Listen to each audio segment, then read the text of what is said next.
आइए हम अपनी अपनी बाइबल में से पहला कुरिन्थियों अध्याय 5 निकालें। पौलुस का कुरिन्थियों का पत्र दोष दूर करने वाला है। कुरिन्थियों की कलीसिया में असंख्य समस्याएं थी। वे जो खलोए के घराने के थे, उन्होंने पौलुस को कुरिन्थियों की कलीसिया के बहुत सारी बातों को पहले से बता दिया था। समस्याओं का एक भाग उनमें पाया जाने वाला फूट था, जो कि कलीसिया के अंदर ही थी, क्योंकि वे कई प्रकार के छोटे छोटे मत, छोटे संप्रदायों के कारण बांट रहे थे, आपस में गुटबंदी कर रहे थे। वे कहते थे कि मैं पौलुस का हूं, मैं पतरस का हूं, मैं अपुल्लोस का हूं। और पौलुस ने कहा कि यह सांसारिकता का चिन्ह है। मसीह बटा नहीं था।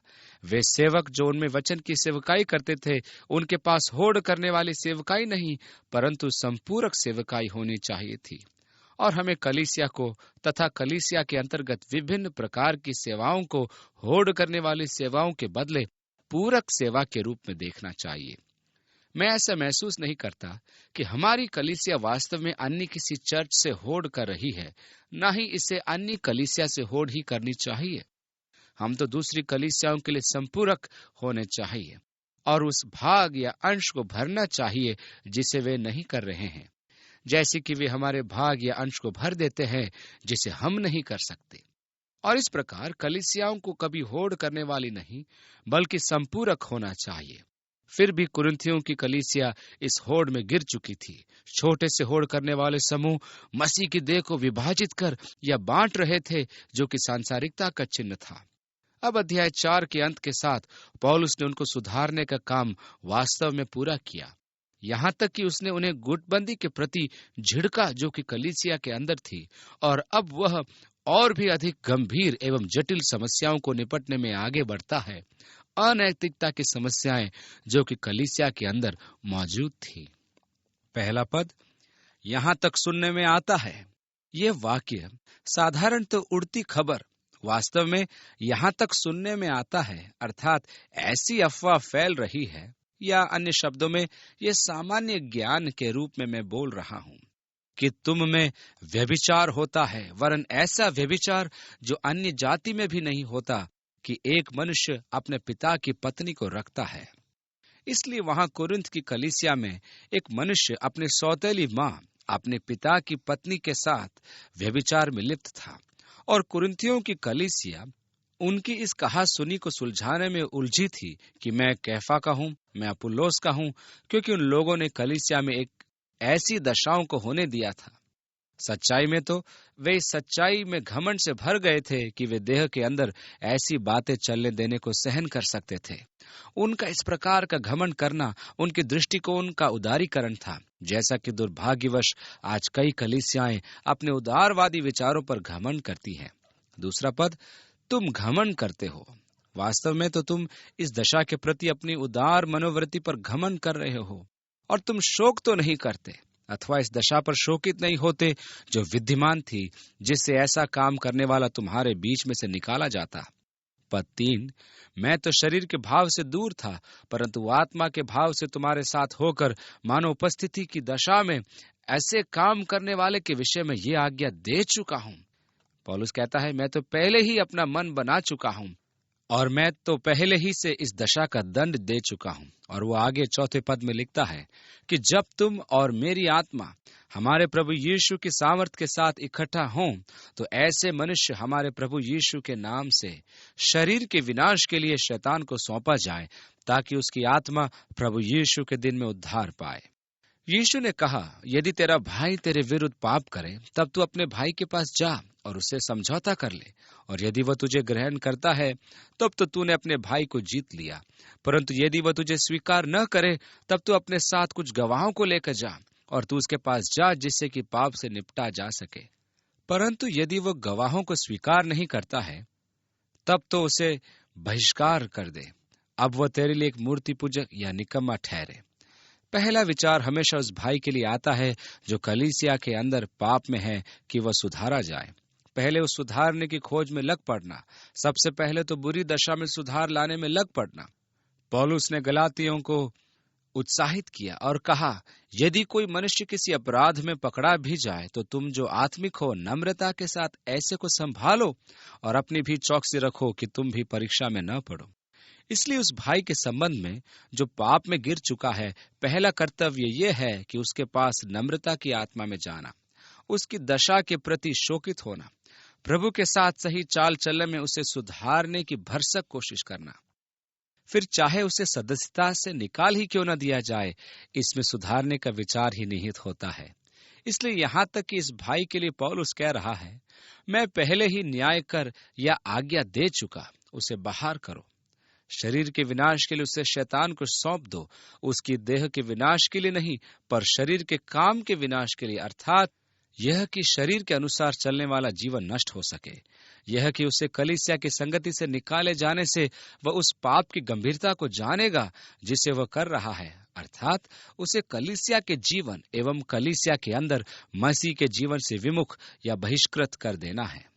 परंतु उसे बाहर निकालने के पीछे भी विचार यह था कि उसके शरीर का यह काम नष्ट किया जाए कि अंततः वह कलीसिया की संगति पाने के लिए सुधर सके।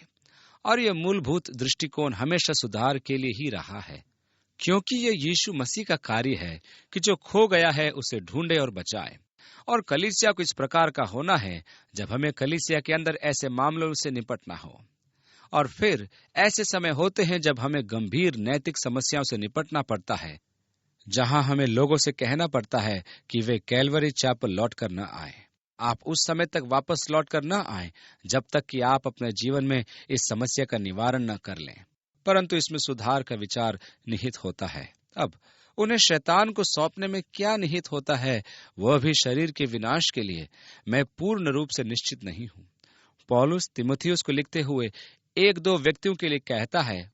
उनमें से एक हिमेनियुस है, जो कि एक दोगले चरित्र का था, इसमें शंका नहीं। और पौलुस ने कहा कि उसने उसे शैतान को सौंप दिया जिससे कि वह सीख सके कि निंदा न करे, और इसलिए वहां उन्हें छत्र या छतरी से बाहर रखकर, जो कि कलीसिया को ढांप रही है, जिससे कि शैतान आप ही उन्हें नीचा दिखाए और इस प्रकार के पाप का अंतिम परिणाम देखें और उनके जीवन में पाप होने देना या उनके जीवन में पाप करना जारी रहना उन्हें शरीर के विनाश तक आने दे। आपको मालूम, कभी कभी व्यभिचार के लिए अति उत्तम इलाज यह है कि वे दोनों व्यक्ति जो इस कुकृत्य में सम्मिलित हैं, उन्हें आपस में विवाह कर लेना चाहिए। आपको मालूम, शैतान आपको आपके सोचने से बाहर बहका सकता है। आप सोचते हैं, उफ, मैं उनके बिना जीवित नहीं रह सकता। ओह, ये तो मेरे जीवन का प्रेम है, ये तो युगों का प्रेम है। ओह, यह मेरा है। ऐसे व्यभिचार करने वालों को विवाह करने दें और वे जान लेंगे कि वे दोनों एक दूसरे के बिना कहीं अच्छी तरह से रह रहे थे। ये एक बड़ा झूठ है जिसे शैतान ने उनके मनों में डाला था।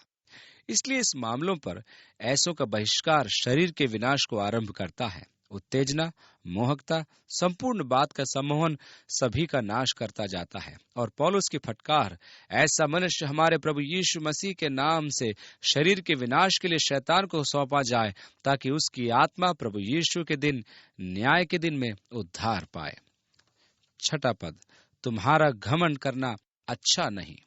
सच्चाई यह है कि तुम इस बात पर फूल उठते हो और इस तथ्य पर घमंड भी करते हो। तुम जानते हो तुम इस प्रकार की बातों को ग्रहण कर सकते हो, यह अच्छा नहीं। पौलुस ने यही कहा। क्या तुम नहीं जानते कि थोड़ा सा खमीर पूरे गूंधे हुए आटे को खमीर कर देता है? खमीर को स्त्रियां गूंधे हुए आटे में मिलाकर खमीरी रोटी पकाने में उपयोग किया करती थी। वे हमेशा बचे हुए आटे की एक लोई बचाकर रख लेती थी कि नए गूंधे आटे को खमीरा किया जा सके। और पवित्र शास्त्र में खमीरी को हमेशा बुराई के भाव में उपयोग किया गया है, क्योंकि खमीरीकरण की प्रक्रिया वास्तव में तो एक सड़ने की प्रक्रिया है। सड़ाव की प्रक्रिया से हवा जो इसके अंदर जाती है, और थोड़ा सा खमीर पूरे गूंधे आटे को खमीरा कर देता है। थोड़ा सा आरंभ पूरे आटे में प्रक्रिया करता और उसे खमीरा बना देता है। और यह पाप की एक उत्कृष्ट तस्वीर है कि कैसे बुराई के छोटे से क्षेत्र को अनुमति देना, सहते रहना, फिर यह शरीर के संपूर्ण जीवन में व्याप्त हो जाती है। यह पूरे शरीर पर प्रभाव डाल सकता है। थोड़ा सा खमीर पूरे गूंधे हुए आटे को खमीर कर देता है।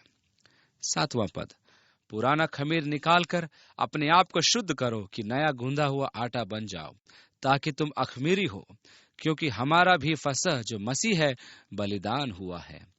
अब यहाँ पौलुस फसह की तस्वीर लाता है, जो कि अखमीरी रोटी का पर्व था।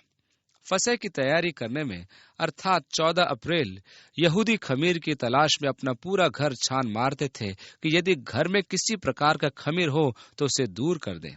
और फिर वे फसह के पर्व को मनाने के लिए बिना खमीर की रोटियां पकाते थे, जिसे चपटी रोटी या फुल्का के नाम से भी जानते हैं, जो खमीर रहित होती है।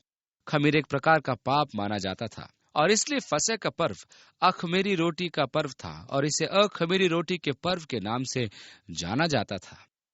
यीशु मसीह के कारण एक सुंदर रूप सम्मिलित है, जिसका फसह बिना पाप बलिदान हुआ। और इस प्रकार खमीर पाप से जुड़ा है और पाप में पुराना जीवन। अब कलीसिया में से खमीर को मिटा दो, शुद्ध कर डालो, जिससे कि हम ताजा नया गूंधा हुआ आटा बन जाएं, ताकि तुम अखमीरी बने रहो, क्योंकि हमारा भी फसह जो मसीह है हमारे लिए बलिदान हुआ है। इसलिए हमारा फसह मसीह, एक वह जिसमें फसह का संपूर्ण दृश्य पूरा होता है, अखमीरी रोटी, तोड़ी गई रोटी और सब कुछ वहां संपूर्ण सुंदर चित्रण है। हमारा फसह मसीह हमारे लिए बलिदान हुआ। 8वां पद, इसलिए आओ हम उत्सव में आनंद मनावें, न तो पुराने खमीर से। कलीसिया के अंदर ये एक प्रीति भोज होगा, पुराने खमीर से नहीं और न बुराई और दुष्टता के खमीर से, परंतु सीधाई और सच्चाई की अखमीरी रोटी से।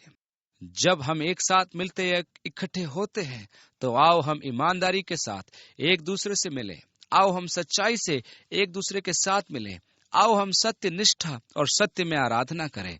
मसीह की देह के अंदर हम में द्वेष नहीं होना चाहिए, हम में अनबन नहीं होनी चाहिए, दुष्टता नहीं होनी चाहिए। परंतु जब हम आराधना करने के लिए एक साथ जमा होते हैं, तो प्रभु के सामने हमारे हृदय शुद्ध होने चाहिए। पद 9, मैंने अपनी पत्री में तुम्हें लिखा है कि व्यभिचारियों की संगति न करना। अब पौलुस की एक पत्री में बताता है जिसे उसने कुरिन्थियों को लिखी थी, जो कि हमारे पास नहीं है, इसलिए हम इसे पहला कुरिन्थियों कहते हैं, परंतु वास्तव में यह दूसरा कुरिन्थियों है, या फिर कहीं इससे बढ़कर।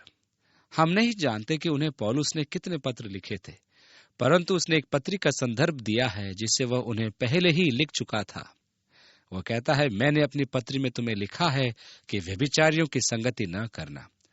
10वां पद, यह नहीं कि तुम बिल्कुल इस जगत के व्यभिचारियों या लोभियों या अंधेर करने वालों या मूर्ति पूजकों की संगति न करो, क्योंकि इस दशा में तो तुम्हें जगत में से निकल जाना ही पड़ता।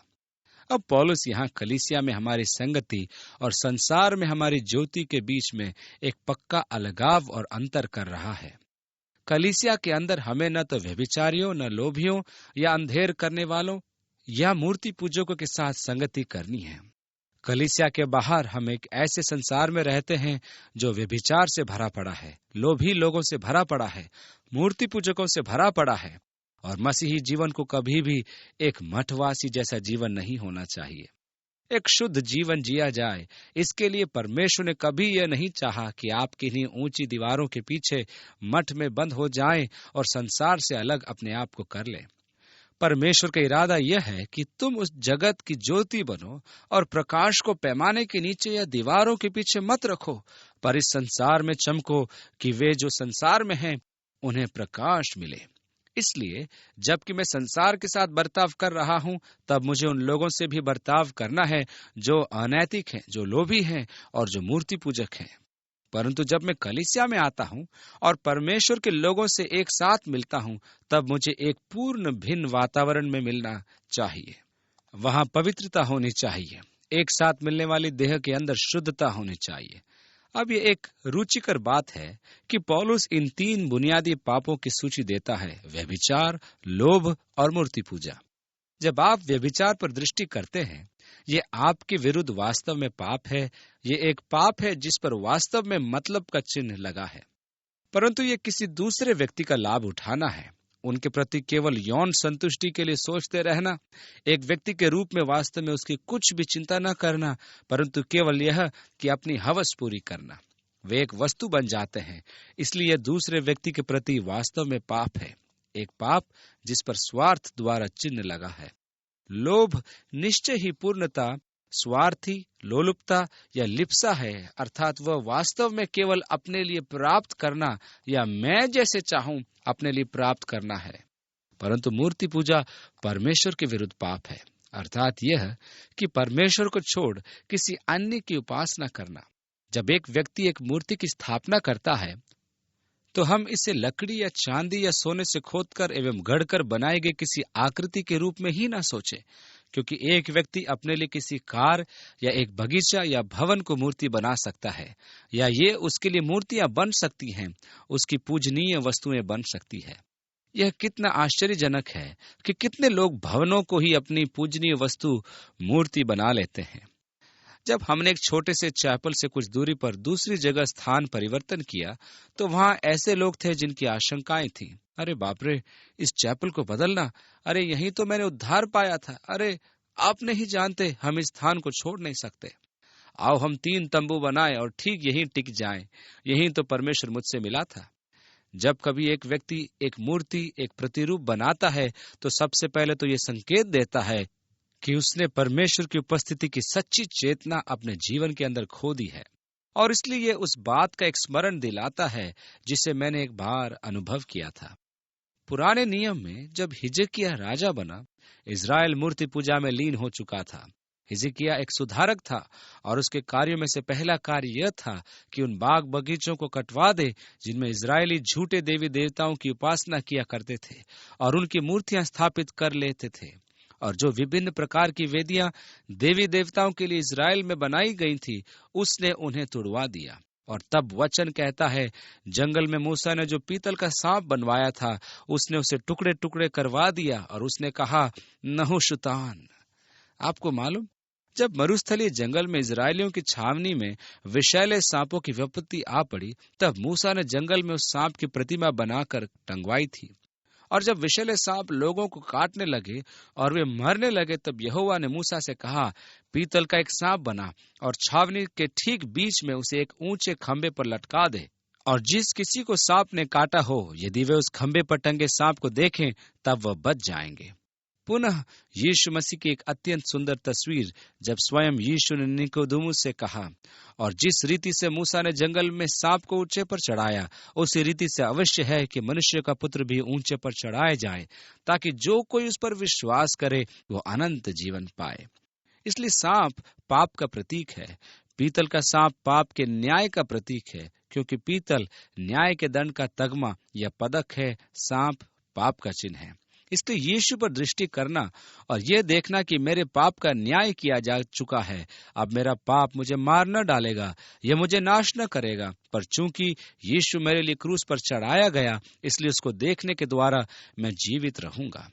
परंतु लोगों ने जिस सांप को देखा उसे किसी के द्वारा रखा गया था, और धीरे धीरे समय बीतते ये एक मूर्ति बन गई, और लोग उस पीतल के सांप को देखने जिसे मूसा ने जंगल में बनवाया था, उससे देखने के लिए वे तीर्थ यात्राएं करने लगे, और ये एक पूजनीय वस्तु बन गई। और इसलिए हिजकिय्याह ने इसके टुकड़े टुकड़े करवा दिए, और उसने कहा, नहुशतान, जिसका इब्रानी में अर्थ है पीतल की एक वस्तु।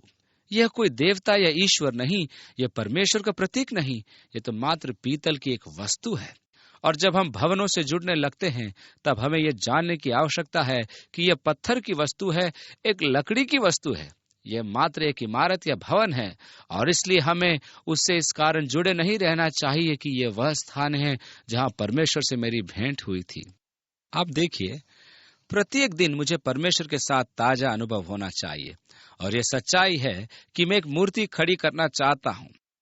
इसका अर्थ है कि मैंने परमेश्वर की उपस्थिति की चेतना को खो दिया है।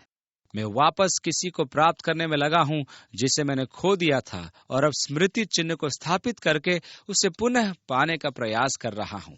मूर्ति पूजा परमेश्वर के विरुद्ध पाप है, परंतु फिर भी जबकि मैं संसार में हूं, मैं ऐसे लोगों के साथ मिलता जुलता हूं, मुझे उनसे मिलना तो पड़ेगा। मैं ऐसे व्यक्ति से जो पंसारी के सामान की दुकान से सामान खरीद कर बाहर निकल रहा है, ये नहीं कहता कि क्या तुम्हारा जीवन परमेश्वर के समक्ष शुद्ध है। अब मैं ये नहीं जानता कि जब तक मुझे मालूम न हो जाए कि आपने नया जन्म पाया है, तब तक मैं आपको अपना सामान छूने की अनुमति नहीं दूंगा। मैं संसार में हूं और मुझे संसार के लोगों के बीच में रहना है। मैं इसे मानूंगा कि कई समयों पर यह मुझे अच्छा नहीं लगता, और ऐसे भी समय आते हैं जब मैं निष्कपटता से इसे घृणा करता हूं।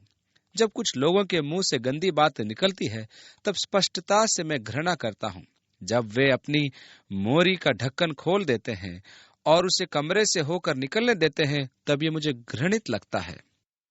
जब मैं किसी रेस्तरां में बैठा हूं और लोग खुलकर पीते, छिछोरापन करते, इससे मैं घृणा करता हूं। और ऐसा क्यों है जिन्हें वे हमेशा अपने कंधों के ऊपर ओढ़ा करते हैं? मैं आपको बताता हूं कि वे ऐसा क्यों करते हैं, क्योंकि वे ऊपर की वस्तु की बदबू को स्वयं नहीं सूंघना चाहते, परंतु यह पूर्णतः दूसरों का ध्यान न रखने वाली बात है। परंतु मैं संसार में रह रहा हूं और मैं इससे बच निकल नहीं सकता, और परमेश्वर का इरादा भी यह नहीं कि मैं गतिहीन होकर इससे बच निकलने का प्रयास करूं। अब मैं मानूंगा, मुझे वास्तव में एक ऐसा किस्सा बताने की ललक थी। चलो हम सब मिलकर चलें और कैरिबियन सागर में एक द्वीप खरीद लें और फिर वहां पूर्ण रूप से एक मसीही समुदाय हो। आपको मालूम, जहां बच्चे बिना किसी जेल, किन्हीं पुलिस विभागों के बड़े हो सके। इनकी वहां कोई आवश्यकता ही नहीं पड़ती, क्योंकि हम सब वचन के सिद्धांत के अनुसार रहते और महज एक प्रेमी समुदाय होता। ओह, मैं अपने नाती पोतों को सड़कों पर, कारों पर जाते देखूंगा, जहां कोई काष्ठफल उन्हें नहीं लुभाएगा या जबरदस्ती उनका दुरुपयोग नहीं करेगा। हमारा संसार किस दिशा की ओर जा रहा है, ये मुझे चिंतित कर देता है, और मैं अक्सर ही अपने में सोचा करता हूं, इससे बच निकलना ही मेरे लिए अच्छा होगा। परंतु परमेश्वर का इरादा नहीं था कि हम इस संसार से बच निकले, और यह कि पृथ्वी पर हमारा एक छोटा सा स्वर्ग हो। हम एक ऐसे संसार में रह रहे हैं जो कि पाप से भरा है। हम एक ऐसे संसार में रह रहे हैं जो पाप द्वारा भ्रष्ट हो चुका है, परंतु हम उसे एक नगर की बाट जोते हैं जिसकी नींव है और जिसका निर्माता और बनाने वाला परमेश्वर स्वयं है। और हम यहाँ मात्र यात्री हैं। हम तो बस यहाँ से गुजर रहे हैं। इन दिनों में से एक दिन हम राज्य में जाएंगे और यह एक सुंदरता और आनंद मनाने का स्थान होगा। और पवित्र शास्त्र कहता है, और बच्चे सड़कों पर खेलेंगे और भयभीत न होंगे, परंतु अभी नहीं। हाँ, अब तक नहीं। मैं इससे बच नहीं सकता। मुझे इस अंधेरे स्थान के लिए एक ज्योति बनना चाहिए। 11वां पद। पर मेरा कहना यह है कि यदि कोई भाई कहलाकार, व्यभिचार या लोभी या मूर्ति पूजक या गाली देने वाला या पियक्कड़ या अंधेर करने वाला हो, तो उसकी संगति मत करना। यह एक भिन्न भाव है। यदि वह मनुष्य कलीसिया में है और वो भाई कहलाता है, और फिर भी वो व्यभिचारी है या वह लोभी है या वह एक मूर्ति पूजक है या एक झूठ बोलने वाला या एक पियक्कड़ या एक लुटेरा है, तब तो मुझे उसकी संगति नहीं करनी चाहिए, और ऐसे मनुष्य के साथ खाना भी न खाना। वाक्य इन्हीं बातों की ओर महत्व देता है, क्योंकि आप ही देखिए, मिडिल ईस्ट की पूर्वीय परंपरा के अनुसार किसी व्यक्ति के साथ बैठकर खाना खाना मतलब उस व्यक्ति के साथ एक बन जाना होता है, क्योंकि उसके समाज में सामान्यतः उसकी मेज पर शोरबे का एक सामूहिक कटोरा होता है और एक सामान्य पाव रोटी जिसमें से खाने वाले पीते और खाते हैं। और इस प्रकार आप उस पाव रोटी में से टुकड़ा तोड़ते और उसे शोरबे में डुबोते और फिर दूसरे व्यक्ति के पास आगे बढ़ा देते, और इस प्रकार मेज के चारों ओर जितने जन एक साथ खाने को बैठे हैं वे भी इसी प्रकार से रोटी में से तोड़कर एवं शोरबे में डुबाकर खाते हैं, जो कि मेज के बीच में रखा होता है। ऐसा करके आप एक ही पाव रोटी और एक ही कटोरे में से खाते पीते हैं। यह मुझे आपके साथ एक बना देता है, क्योंकि रोटी जो कि समीकारी बन जाती है और मेरे शरीर का अंग बनती है, वह आपके शरीर में समीकारी होती और आपके शरीर का भी भाग बन जाती है। इस प्रकार एक ही रोटी है जो कि पोषण कर रही है और हम दोनों का सदृशीकरण कर रही है। इसलिए मैं आपका अंग बन जाता हूं और आप मेरे अंग बन जाते हैं, और वे इसे इसी के समान देखते हैं। एक साथ खाने के द्वारा हम एक साथ जुड़ जाते हैं। इसी कारण यहूदी कभी अन्य जातीय के साथ नहीं खाते। वह कभी नहीं चाहेगा कि एक अन्य जाति के साथ एकाकार हो या एक समान बन जाए। इसलिए यदि कलीसिया के अंदर एक मनुष्य व्यभिचारी है, एक अंधेर करने वाला या लोभी या एक मूर्ति पूजक, एक पीने वाला या ऐसा ही हो, तब उसके साथ निकट संबंध न रखें। आपको उसके साथ निकट की सहभागिता या संगति नहीं रखनी चाहिए। 12वां पद। क्योंकि मुझे बाहर वालों का न्याय करने से क्या काम? क्या तुम भीतर वालों का न्याय नहीं करते? परंतु बाहर वालों का न्याय परमेश्वर करता है। परंतु कलीसिया के अंदर हमारे पास न्याय करने का एक निश्चित पैमाना होना चाहिए। इसलिए उस कुकर्मी को अपने बीच में से निकाल दो। पौलुस पुनः उस कौटुंबिक व्यभिचारी को बता रहा है, जिसका अपने सौतेली मां से अनैतिक संबंध था।